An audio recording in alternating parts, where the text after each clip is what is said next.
So the slot key sequence. This is going to take our ticket accumulator, gamma A,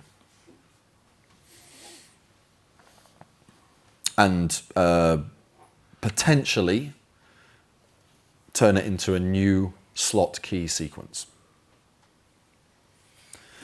We do this, firstly, if we're in the same epoch, we don't do anything.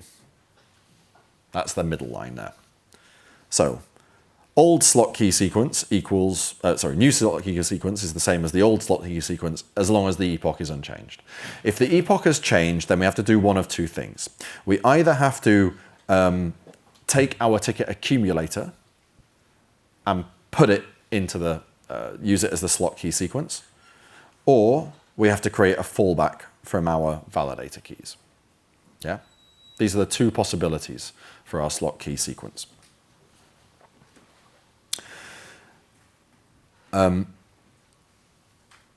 If we haven't skipped an epoch, we're just going into the next epoch. So new epoch is old epoch plus 1. And if our old index into the previous epoch is more than or greater than or equal to y, y is basically the end of the lottery period and the beginning, and any block after the lottery period within that same epoch that the lottery happened will evaluate all the tickets and come up with like a final slot key sequence for the next epoch plus 1. And if we have a full complement of tickets entered into the lottery, in that case, we say lottery completed correctly. Let's use those tickets as our slot key sequence for the next epoch. We zero out any bad keys. That's what the Z does, if you remember from before. Actually, that's not from before, is it? No. Well, there is a zero. Z isn't zeroing out. It's not such great naming.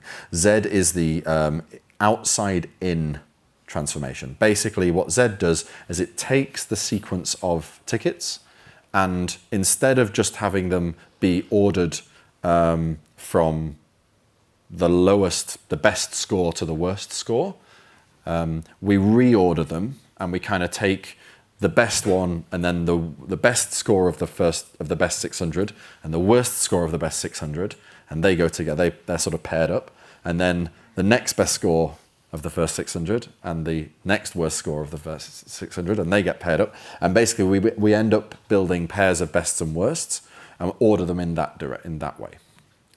What this does, this is basically just a security mechanism, and it avoids the possibility that the last block builder is able to influence what the last bunch of tickets in an epoch are.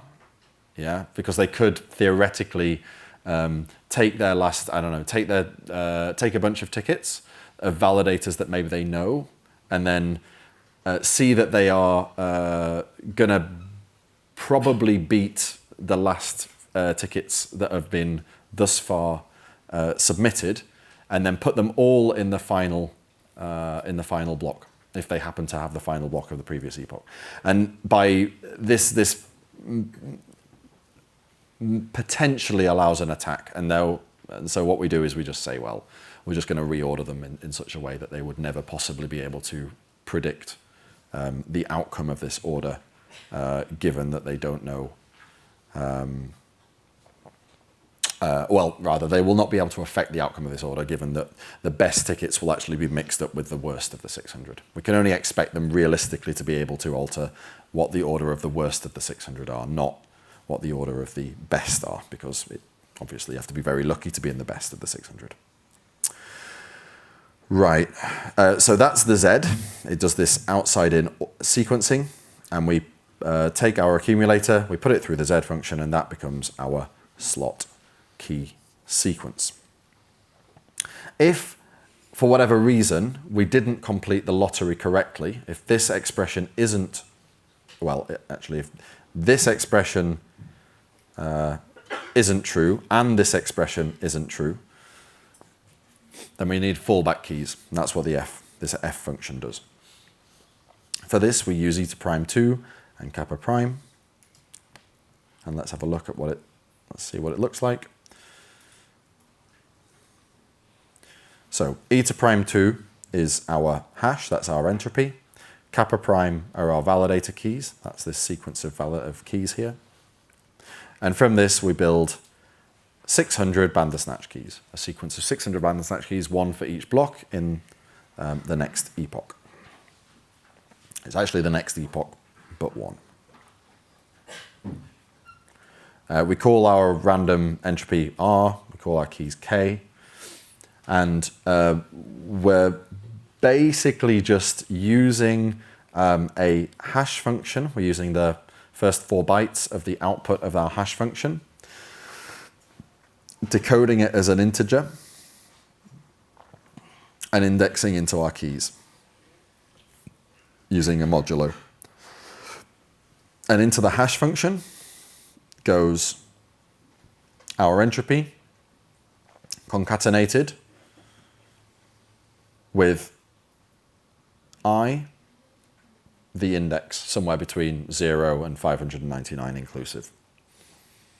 So with this, basically just gives us a sequence of 32-bit integers, and then we index into our validator keys by this sequence of 32-bit integers to give us a sequence of randomly selected validator keys. We're not doing anything clever like shuffling. We're not trying to prevent the same validator from, potentially having even 4, 5, 6 sort of slots, time slots. It's a fallback. It's a simple fallback. Okay, moving on.